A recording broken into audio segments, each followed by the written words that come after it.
नमस्कार साथीहरु, तपाईहरुलाई आज पनि स्वागत छ नयाँ भिडियोमा।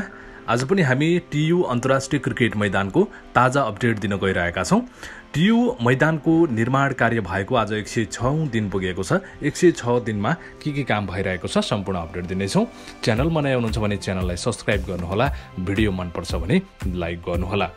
अहिले तपाई दृश्यमा देखिरहनु भएको ताजा अपडेट हामीले टियु क्रिकेट मैदानको दिइरहेका छौं र टियु क्रिकेट मैदानको ठेक्का सम्झौता भई निर्माण कार्य अगाडि बढिरहेको आज 106 दिन पुगेको छ। 106 दिनमा आइपुग्दाखेरि तपाईले देखिरहनु भएको छ यो 60,000 स्क्वायर फिटको भागमा तीव्र रूपमा कामहरू चलिरहेको छ।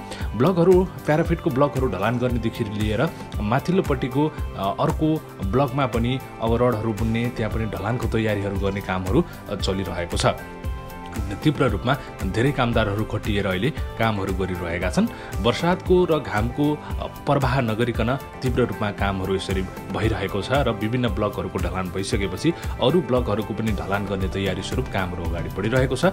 तलपट्टिको ब्लकको प्याराफिटको साइड र माथिपट्टिको ब्लकको प्याराफिटको साइडहरूमा तीव्र रूपमा कामहरू चलिरहेको छ। तलपट्टिमा ढलान गर्ने तयारीहरू भइरहेको छ भने माथिपट्टिकोमा रडहरू बुन्ने कामहरू तीव्र रूपमा यसरी भइरहेको छ र जुन ठाउँसम्म प्याराफिटलाई लाने हो त्यो ठाउँसम्म लगभग कामहरू भइसकेका छन्। अब त्यहाँ रड बुनेर ढलान गर्ने तयारीहरू अन्तिम चरणमा पुगिरहेको छ। यही असार अन्तिमसम्ममा यसको समयसीमा रहेको छ, ठेक्का सम्झौताको म्याद रहेको छ र त्यो समयसम्म जसरी पनि काम सक्नुपर्ने जुन बाध्यता छ त्यो बाध्यता अनुसार कामहरूलाई तीव्र रूपमा अगाडि बढाइरहेको छ।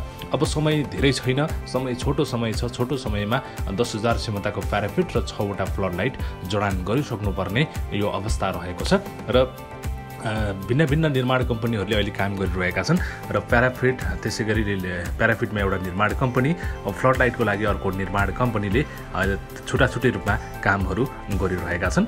यसरी धमाधम रूपमा अब त्यहाँ कामहरू यो 60,000 स्क्वायर फिटको भागमा भइरहेको तपाईहरुले देखिरहनु भएको छ र माथिल्लोपट्टिको ब्लकको साइडमा पनि निकै नै ठाउँमा अहिले रोडहरू बुन्ने कामहरू भइसकेका छन्।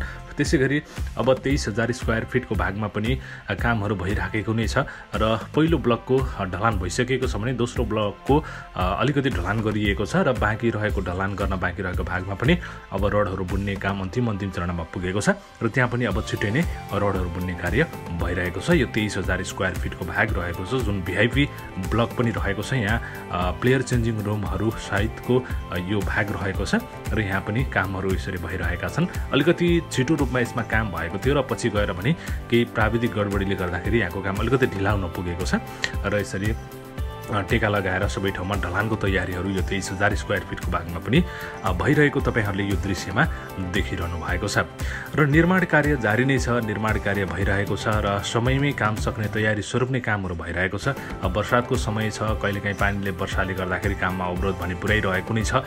त्यसका बावजुद पनि फ्लड लाइटको कामहरू पनि भइरहेको छ र लगभग सबै फ्लड लाइटको यो भागमा बेसहरूमा अब ढलानको कामहरू भइसकेका छन् भने त्यसमा फ्लड लाइट राख्नका लागि कामहरू अब अगाडि बढ्दैछ।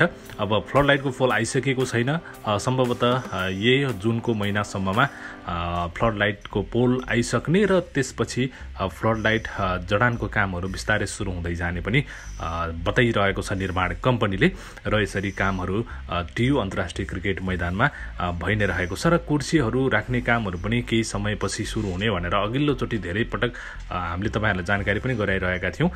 एक हप्ताभित्रमा गर्ने भनेर अघिल्लोचोटि जुन जानकारी आएको थियो, तर अहिलेसम्म भने फ्लड यो प्याराफिटको भागमा कुर्सी जडान गर्ने कार्य चाहिँ भएको छैन। अब अरू काम बाँकी नै छ, त्यो काम सकेर मात्रै अब सम्भवतः कुर्सी जडानको कार्य हुनेछ भन्ने चाहिँ हामीले आश गर्न सक्छौं र कामहरू अब छोटो समय छ, छोटो समयमा धेरै काम गर्न बाँकी छ। अब त्यो काम समयमा सकिएला नसकिएला त्यो भने हेर्नै बाँकी छ। अब तपाईहरुलाई के लाग्छ, काम यो असार मसान्त भित्रमा के यो टियु क्रिकेट मैदानको 10,000 क्षमताको प्याराफिट र 6 वटा फ्लड लाइट जडानको कामहरू सकिएला त? आफ्नो विचार तरको कमेन्ट बक्समा भने राख्न नभुल्नुहोला र आज 106 दिनको अपडेट तपाईलाई कस्तो लाग्यो? अपडेट मन परे लाइक गर्नुहोला, च्यानलमा नयाँ हुनुहुन्छ भने च्यानललाई सब्स्क्राइब गर्नुहोला। यस्तै अपडेट आगामी दिनमा पनि हामी लिएर आउने नै छौं। आजको लागि भने अपडेट यति नै हो, अर्को अपडेटमा भेट हुने नै छ। बिदा हुन्छु, हस्त नमस्कार।